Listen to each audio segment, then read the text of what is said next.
All right, so first step of creating a pivot table is we need to create one. So open in front of you, I've got the example file, Excel 102 exercises, and I'm on the sales data worksheet. Got a simple little list here. A few columns and notes, kind of commit these to memory. Got year, month, type, salesperson, and so on. And a few rows of records, about just over 400 records worth of detailed line items about sales. The year took place, the month, the type, the salesperson, the region, and so on. So now I want to summarize this. Stop and think about that for just a moment. What would you like to summarize about this list? Do I want to get total sales by month, by year? Do I want to get total sales by type and who sold it, who's a salesperson? Do I want to break out total sales by region? Or maybe I don't even want total sales. Maybe I want to get total units for different types, different products that we've sold.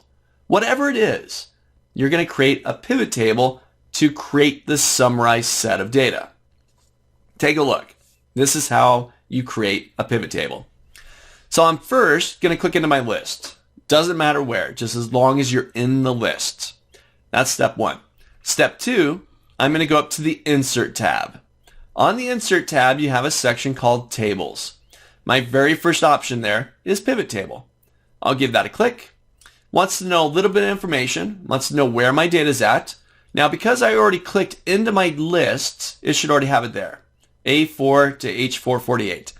If it's wrong, you can go out there and select it yourself. Okay? But remember, just click into your list, then go to Insert Pivot Table, and it should grab it for you. Next thing it wants to know is, well, where do you want to build the pivot table? For our exercise here, I'm going to put it into a new worksheet. So it's going to create a new tab down below for me. I could put it into an existing one, but once again, for my exercise, we'll do a new one. I'm going to hit OK. And I've now created a new tab. There it is, Sheet 1. I'm going to give it a double click just to rename it. I'll call it Pivot Table. There we go. And the data that this is based off of is right next door, sales data. There's my old list. Back to Pivot Table. So I've now created the beginnings of my pivot table. And I do want to point out that if I'm clicked into the placeholder over here on the left, that I get three things. I get a new tab with an Analyze and Design tab, some options for me to work with my pivot table, and I get my pivot table fields where I'll start creating my pivot table. If I click out someplace else inside the Excel document, then those tabs go away and the panel on the right go away. But if I click back into it, I'll get those features back again. Something small, but at some point you might accidentally do that and be like, where did it go? Well, no big deal. Just click back into the pivot table area and you'll get that stuff back. All right. So now I'm going to start building the actual pivot table. So now over here on the right-hand side of my screen, I've got a list of my fields. Remember the year, month, type, salesperson, region, sales, and so on? These are the same headers that come from my list. So inside of there, I'm going to start dragging these. It's a simple click and drag process to create a pivot table.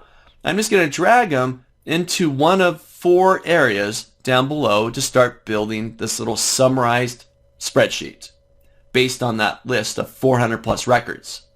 So I want to do, I'm going to grab salesperson, left click, and drag it down to the row section.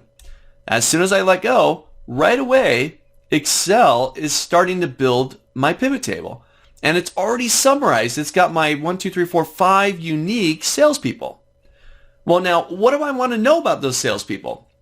Well, maybe I want to know their total sales.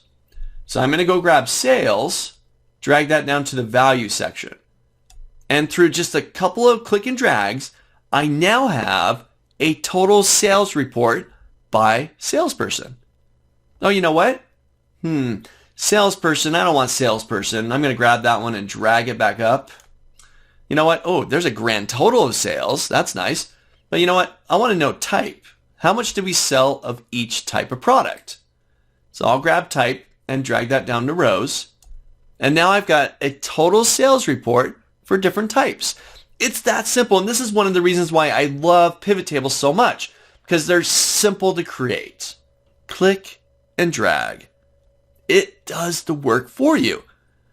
In my opinion, pivot tables themselves aren't very difficult. Not at all. Just click and drag.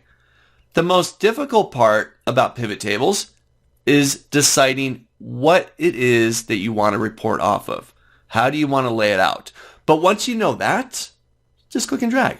Create the pivot table. Let's try a little more here. So now I've got type, total sales for type.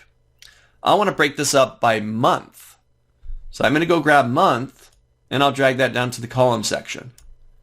And now I've got products broken up by month and total sales. Very quick. I mean, through just a couple clicks and drags, I've got this very dynamic report called the pivot table. So try this out. Jump into the exercise file, go over to the sales data worksheets, the last one in the workbook, click into that list, go to your insert tab, top of your screen, go to pivot table, put it in a new sheet. Now, click and drag, just move your fields into one of the 3 sections that we've talked about so far to start building the summarized report based off of the sales data worksheet. Try it out.